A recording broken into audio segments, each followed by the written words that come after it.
Hello and welcome. My name is Phil Gervasi. I'm in technical marketing with Kentik, and with me today is Sunil Kodiyan, a product manager with Kentik, a subject matter expert on synthetics, and a veteran network engineer as well.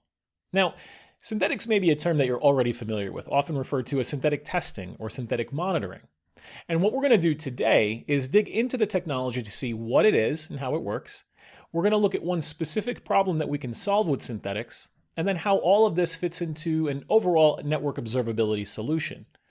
So Sunil, thanks for joining us today and welcome.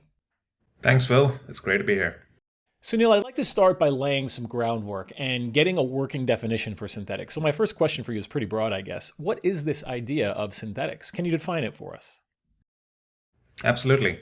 So synthetics is all about proactive monitoring, and that's in contrast with what we do with the rest of our Kentik platform, which is about passively collecting information from different sources of telemetry like SFlow, NetFlow, SNMP, and others.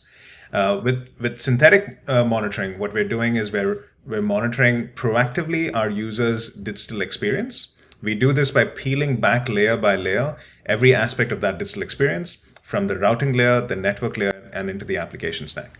So then it sounds like synthetics provides different aspects of observability into the infrastructure, application traffic, and the digital experience than we can get normally from traditional visibility methods, like you said, flow data, SNMP, and so on. Is that about right? That's right. It is different, but it's highly correlated. And the benefit of having both of those data sets in a single platform is you can see how one affects the other. I see.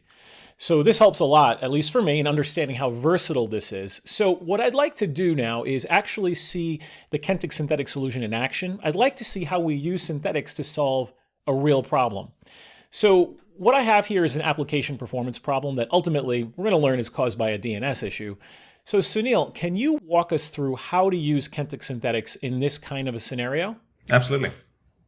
All right, so this is an example of how one of our customers is using a Kentik page load test to monitor the performance of one of their key web applications. What we're looking at here is a customer that has set up a test using four global agents, or Kentik global agents, which are agents that Kentik manages and maintains in different parts of the globe. And our customers can essentially rent these agents and point them to targets of interest. So what's happening here is each of these agents is configured to load this particular web page and provide information about how quickly this page is loading and the performance at different time slices. And this particular test is set to run at 5-minute intervals. So every 5 minutes, each agent is going to run the same test and provide us results. As you can see in the timeline here, as I navigate through each 5-minute time slice, we can see that there is a moment in time when the platform itself is warning us about an alert. Obviously, something has happened here that's triggered a warning, and therefore will set off an alert to a member of the team. So Sunil, before you keep going, I just want to stop you. I'm seeing green, orange, and I assume there's red for critical alerts as well. Does that mean that those color codes represent some sort of aggregate of metrics to tell us if there's something wrong? Yeah, good point. So when you look at average HTTP latency, what it's actually calculating is a total amount of time that it takes for individual steps in this page load to actually execute. It's a great time to actually take a look at the details that we receive from this particular agent. So let's dig into the details from this agent to this one particular website over time. What we're now looking at is not just the overall breakdown of how long it's taken to load the page, but also how individual sections of that page load have taken to complete. So what we can very quickly identify just from this visual is that there is one component that is taking much longer or is trending upwards, and that is the domain lookup time. So you can see that in this moment in time, it's about 50 milliseconds. In the next 5-minute time slice, it's increased considerably to 190 milliseconds. And then finally, it hits almost 430 milliseconds just to do a DNS lookup. And at that point, it's actually crossed our threshold. So Kentik constantly calculates a rolling standard deviation baseline. And if it crosses that baseline, then we trigger an alert. Hey, Sunil, another quick question for you.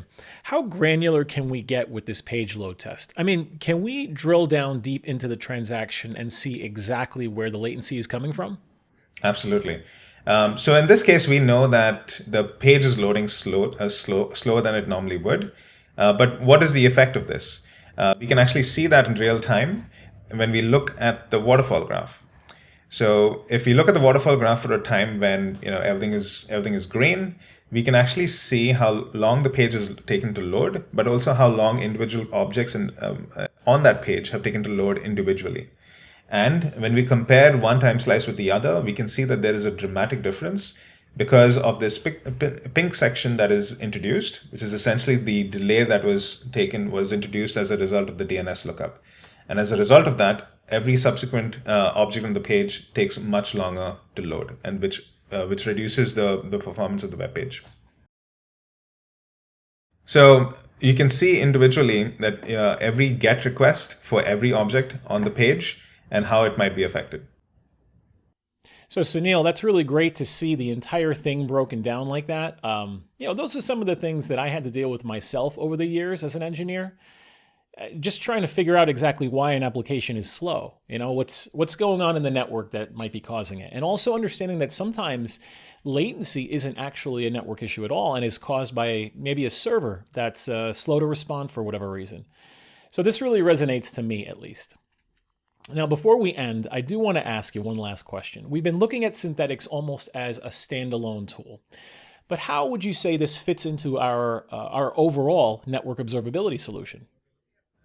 Absolutely. So what we're looking at now is how one segment of that overall chain of events has affected the health of this one particular web page. What we don't really see is how real user traffic might have been affected as a result of this.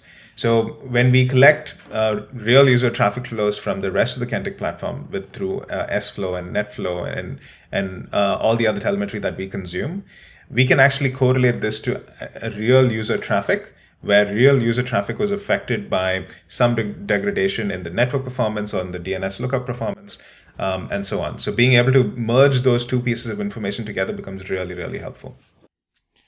So in our scenario here, and with using Kentik Synthetics Page Load test, what can we point to then as the root cause of our web page slowness? Yeah, so within a couple of clicks in a couple of minutes, we can actually go from being alerted that our web page is performing poorly, and by looking at the details section, we can really quickly tell that the root cause of this problem is a DNS issue. Excellent. Yeah.